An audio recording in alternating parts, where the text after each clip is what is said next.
আগে জানতে হবে ডোপামিনটা কী। ডোপামিন হচ্ছে এক ধরনের নিউরো হরমোন।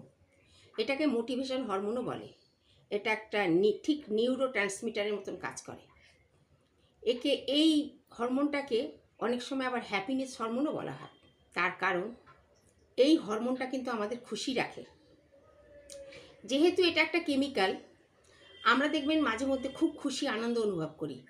তার মানে এই ডোপামিনের মাত্রাটা ঠিক আছে, এই কেমিক্যালের মাত্রাটা ঠিক আছে। কিন্তু এর আবার একটা ব্যাড সাইডও আছে। এর মাত্রা যদি অতিরিক্ত হয়ে যায় তাহলে কিন্তু অন্যরকম অবস্থা হয়।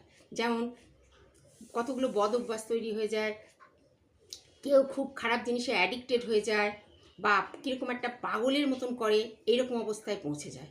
কিন্তু এই কেমিক্যালের মাত্রা যদি ঠিক রাখতে হয় তাহলে আপনাকে একটু ভালো প্রোটিন জাতীয় খাবার, পর্যাপ্ত ঘুম, সূর্যের আলো, এগুলো খুব প্রয়োজন। ডোপামিন রিলিজ কম করে তখন যখন খুব আপনি স্ট্রেস নেবেন, সেই সময় কিন্তু ডোপামিন রিলিজ কম করে। তবে ডোপামিনের সাথে আরও অনেক নিউরো হরমোন আছে, কিন্তু ডোপামিনের মানে প্রকৃত কাজ হচ্ছে এইটা, যে আপনাকে খুশি রাখবে যদি তার সেই কেমিক্যালের মাত্রা ঠিক থাকে। কিন্তু কেমিক্যালের মাত্রা যদি অতিরিক্ত হয়ে যায় তাহলে আপনার জীবনে কিন্তু ডোপামিন অনেক ক্ষতি করে দেয়।